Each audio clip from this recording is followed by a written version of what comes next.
primeiros pontos é suprir a demanda sem precisar onerar tanto a folha.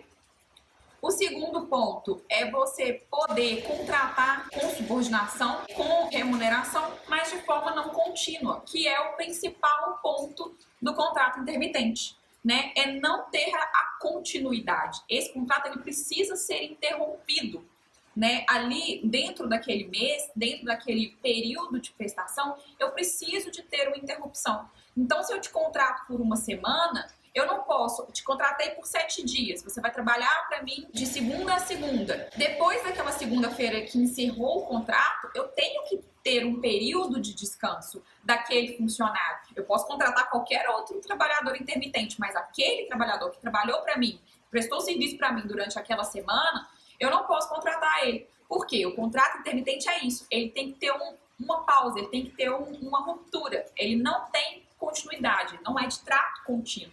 Então, eu contratei para trabalhar por uma semana, eu preciso que esse trabalhador fique comigo por uma semana, mas eu não posso renovar esse contrato a partir da terça-feira seguinte. Eu tenho que esperar um prazo, porque senão, se eu faço isso, eu estou quebrando uma das principais características do contrato de trabalho intermitente, gerando vínculo empregatício e gerando todas as implicações do contrato por prazo indeterminado. Aí, oneraria, teria que realizar a assinatura da carteira, todas as indenizações, e ele passaria a ser um funcionário de prazo por prazo indeterminado que não teria as características de um trabalhador intermitente. Outro ponto importante que a empresa precisa entender é que esse funcionário, embora ele esteja trabalhando para aquela empresa durante uma semana, um mês, 15 horas, enfim, esse funcionário ele pode prestar serviço para outras empresas. Então, a ruptura não é férias. Pode ser um descanso daquela empresa, mas ele pode, naquele momento da ruptura com a sua empresa, ele pode trabalhar para qualquer outra. Então, não quer dizer que ele tem que ficar em casa descansando. Não. Ele não é o seu funcionário exclusivo. Esse contrato, outro ponto dele é a exclusividade. Não existe exclusividade. Então, ele vai trabalhar ali para você durante aquele período, mas ele pode prestar serviços para qualquer outra empresa, independente da atividade fim da empresa. Se for a mesma que a sua, se for diferente, se for concorrência, nada disso pode impedir que esse funcionário preste serviço para outras empresas. Então, esse é um ponto muito importante de se trazer e da empresa entender.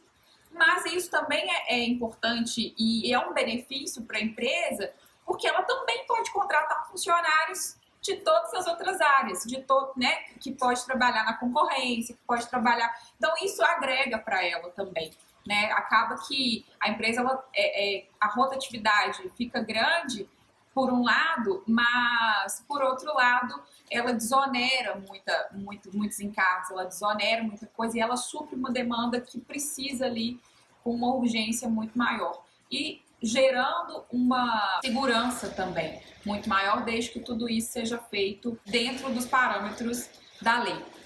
Quinto ponto, e um dos mais importantes também, então só basta um contrato, eu não vou assinar a carteira. Não, vai ter que ter a assinatura da carteira sim.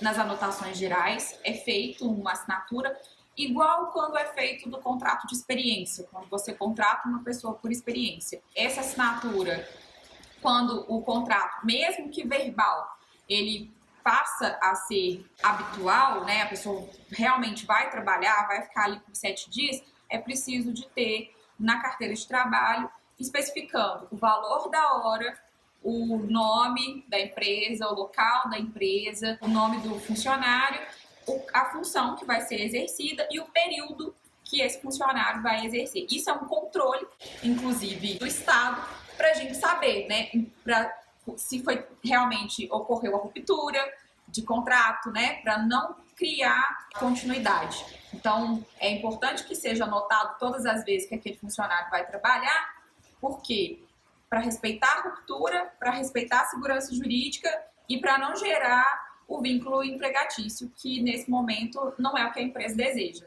né? Então, um dos pontos primordiais aí é respeitar, mesmo que o contrato seja verbal, a gente vai ter que ter anotação na carteira de trabalho especificando data, horário, valor de salário e o nome local da empresa e a função que ele vai exercer naquele momento ali. Lembrando que, posteriormente, se ele for contratado para alguma outra atividade, a função que ele exercia na primeira não vai ter nada a ver com a função que ele vai exercer na segunda ou na terceira.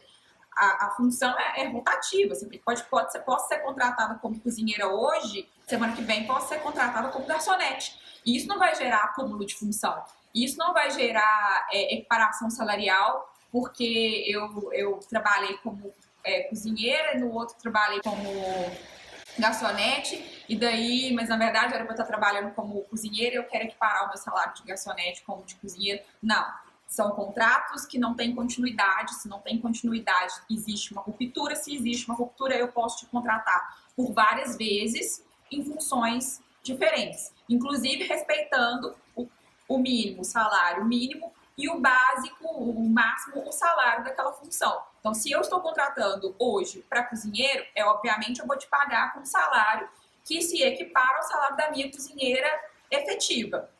Mas se eu te contratar semana que vem ou mês que vem como garçonete, se você receber menos, é decorrente de que a minha garçonete efetiva recebe menos do que uma cozinheira.